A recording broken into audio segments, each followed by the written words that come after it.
Living on a day-to-day basis, a person works for a number of hours, eats, and then sleeps.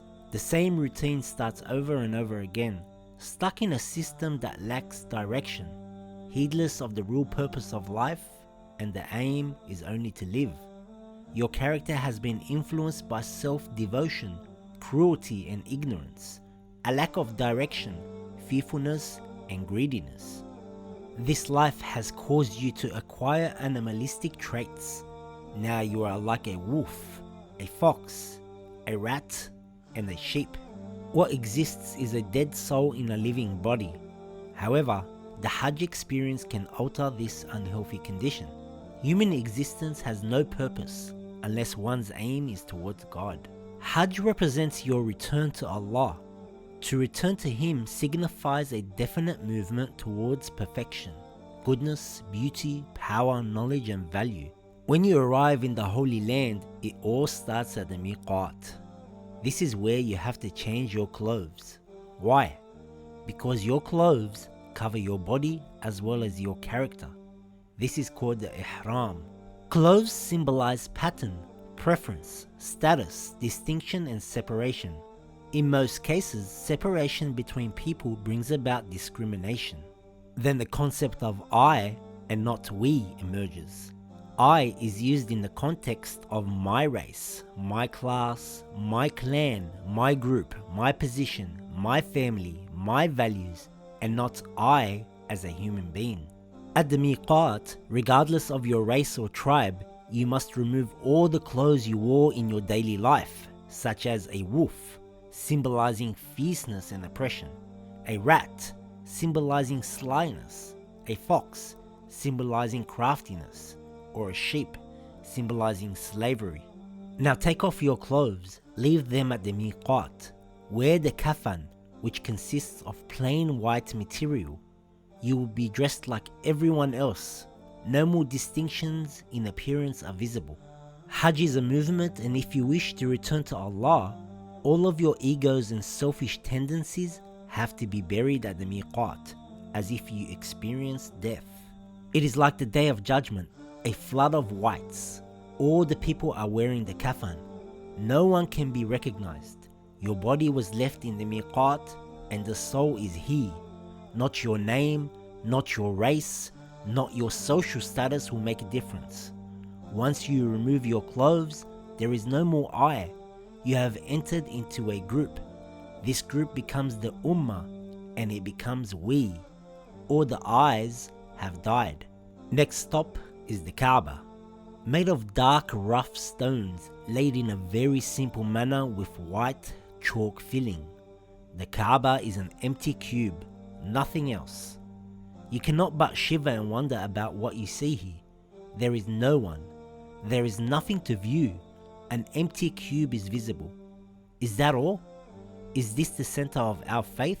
Prayers, love, life and death? Questions and doubts arise in your mind. Where am I?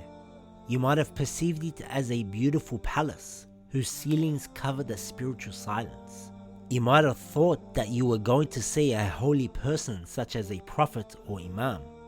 No, instead it is an open square, an empty room. It reflects no architectural skill, beauty, art, nor quality. There is nothing and nobody. No prophet there to who you can direct your attention, feelings and memories. The emptiness of the Kaaba reminds you that it is not your destination. It is a guide to show you direction. It is an eternal movement towards Allah, not towards the Kaaba. Mecca is called Bayt al-Atiq. Atiq represents being free. Mecca belongs to nobody. It is free from the reign of rulers and oppressors. Therefore, no one controls it. Allah is the owner of Mecca, while the people are its residents. Everyone now performs the Tawaf around the Kaaba collectively.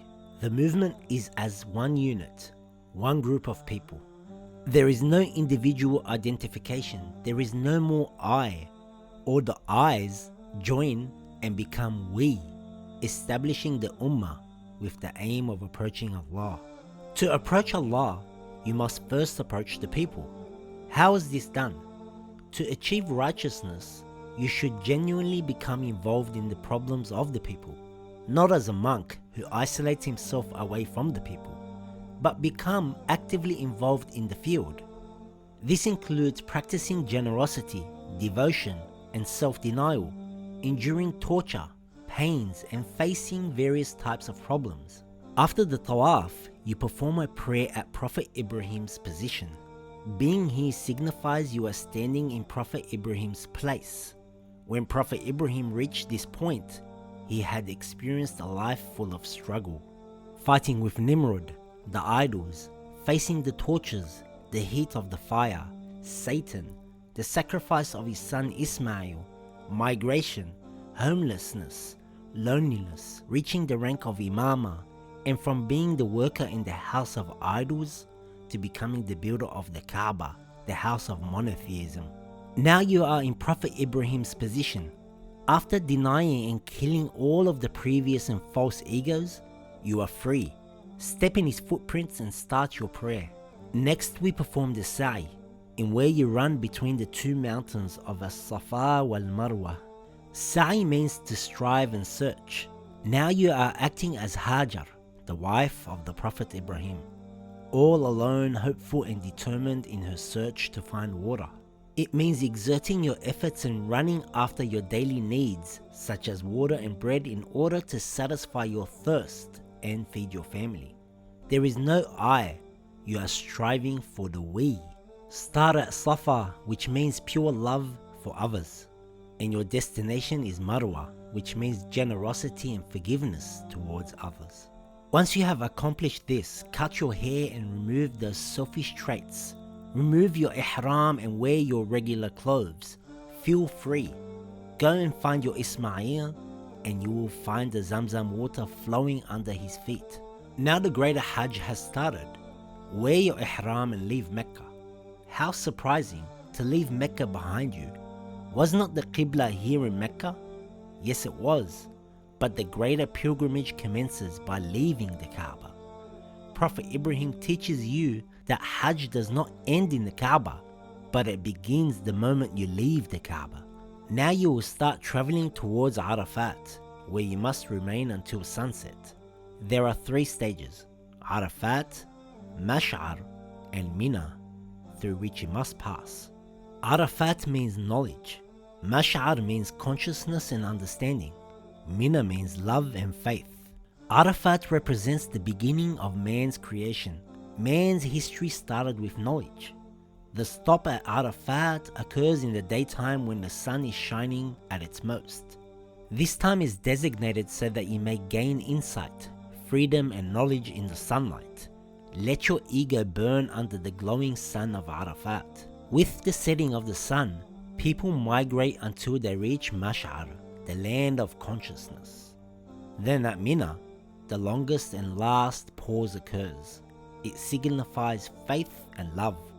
Love is the last stage that follows knowledge and consciousness. Now you are about to act as Ibrahim alayhi salam. He brought his son Ismail to sacrifice. Who is your Ismail? Is it your position, your honor, your profession, money, house, farm, car, love, family, knowledge, dress, name, your life, your youth, your beauty? Whatever weakens your faith, whatever distracts you from accepting responsibilities, whatever causes you to be self-centered, whatever makes you blind and deaf, your Ismail may be you, your job, your wealth, your fame. Sacrifice your soul, which means do not be the slave of your instincts and avoid their temptation. Stoning the idols, staying in Mina, and Eid all have fundamental, spiritual and symbolic meanings. As a matter of fact, after Eid, we stay in Mina and shoot these idols, which represent our idols every day in life. Shouldn't fight for freedom all your life. Shouldn't defeat the ignorance of day-to-day life. Shouldn't destroy capitalism and hypocrisy. Free yourself from slavery of your own desires.